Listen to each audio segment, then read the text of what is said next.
प्रभु यीशु ख्रीस्त में मेरे प्यारे भाइयों और बहनों, हर दिन का उगता हुआ सूरज हमारे सामने एक सुनहरा अवसर लेकर आता है कि आज हम अपने दिन की शुरुआत किस तरीके से करना चाहते हैं।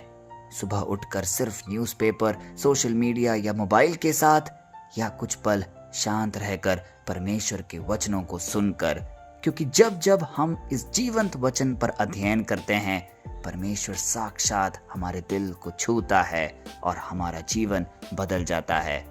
तो आइए आज के वचन का हम अध्ययन करें, जो कि लिया गया है विलाप गीत की पुस्तक से, अध्याय 3 पद संख्या 22 और 23, और वह इस प्रकार है।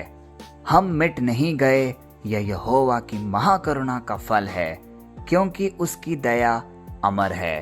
प्रतिभोर वह नई होती जाती है, तेरी सच्चाई महान है।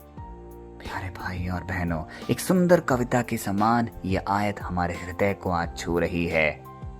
यह किताब का नाम है विलाप गीत। इसे भविष्यवक्ता यिर्मयाह ने तब लिखा था जब बाबुल की खूंखार सेना ने यरूशलेम को पूरी तरह मटियामेट कर दिया था। अब जरा समझिए, परमेश्वर का आलीशान मंदिर मलबे में तब्दील हो चुका था। चारों तरफ अपनों की लाशें बिखरी थी। भूख के मारे बच्चे तड़प रहे थे और बचे हुए लोगों को गुलाम बनाकर ले जाया जा रहा था। और तब यिर्मयाह खुद राख पर बैठकर रो रहे थे। इस गहरे डिप्रेशन, मलबे और विनाश के बीच बैठकर यिर्मयाह यह नहीं कहते कि सब कुछ खत्म हो चुका है, मैं हिम्मत हार चुका हूं, बल्कि वह चीख चीख कर कहता है, हम मिट नहीं गए, यह यहोवा की महाकरुणा है। भाइयों और बहनों, सोचिए कितने बड़े विश्वासी रहे होंगे नबी यिर्मयाह, क्योंकि यह कथन इतने दुख या पीड़ा में कहने के लिए जज्बा लगता है, हिम्मत लगता है। यह इस आयत का सबसे बड़ा रहस्य है कि यह आशीषों के महल में नहीं, बल्कि बर्बादी के मलबे पर लिखी गई थी। जब वचन कहता है महाकरुणा, तो इसका अर्थ और गहराई को समझिए।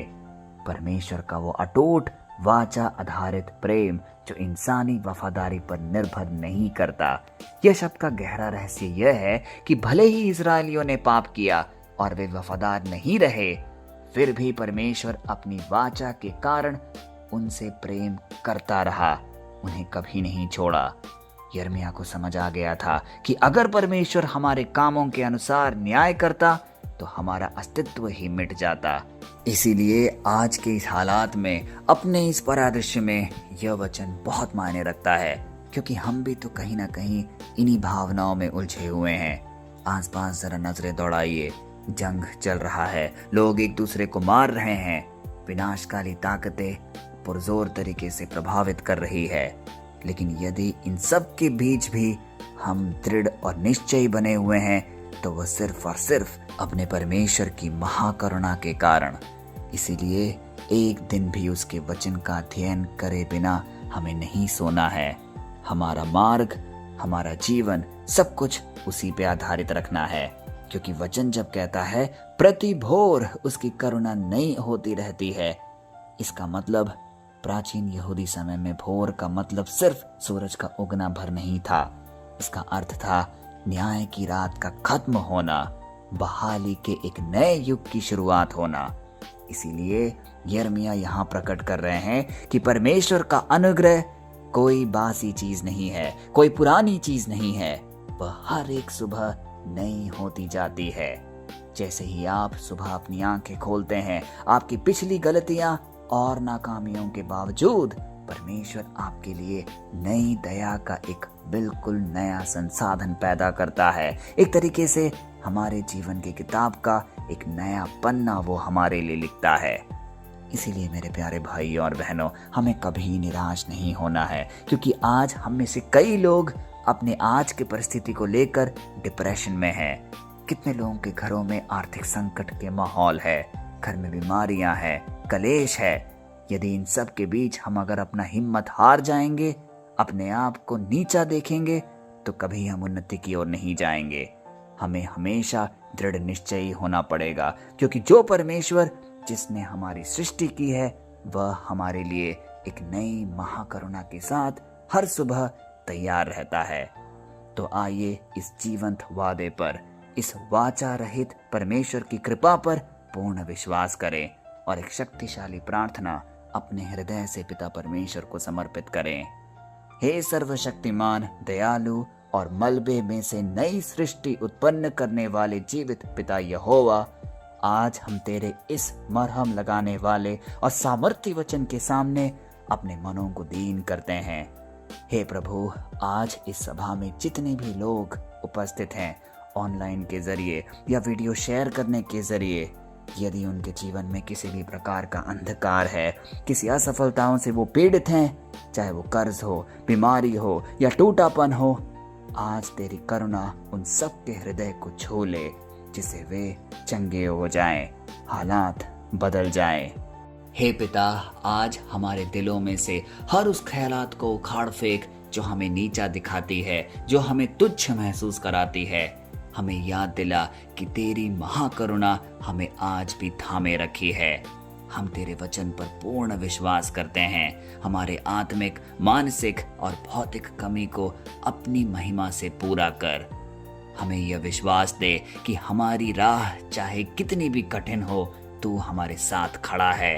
हमारी रात चाहे जितनी भी लंबी क्यों ना हो, तेरी वफादारी की नई भोर हमारे जीवन में जरूर आएगी। यीशु के पवित्र, मीठे और सबसे सामर्थी नाम से ये सारे निवेदन हम मांगते हैं, आमीन। प्यारे भाइयों और बहनों, शैतान ने यरूशलेम को नष्ट करते समय सोचा होगा कि उसने तो परमेश्वर के लोगों की कहानी ही खत्म कर दी है, लेकिन शैतान यह भूल गया था कि जिस परमेश्वर की वे आराधना करते हैं, वह राख में से भी जीवन निकालना जानता है। वही यरूशलेम फिर से बसा, वही मंदिर फिर से खड़ा हुआ, क्योंकि परमेश्वर की सच्चाई महान है। आज हमारे जीवन में भी कुछ इसी प्रकार का परिवर्तन होने जा रहा है।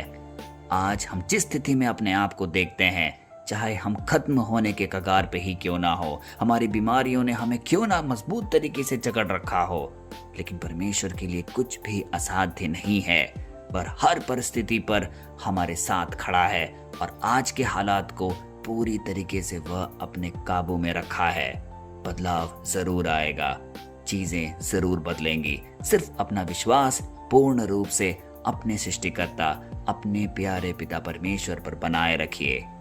मसीह के उस ताजा और अलौकिक अनुग्रह में खड़े होना सीखिए, जो उस विजयी और बहुतायत के जीवन में प्रवेश आपको कराएगी, जहां एक टूटी हुई चीज को भी मसीह पहले से कहीं अधिक सुंदर बनाने का सामर्थ्य रखता है।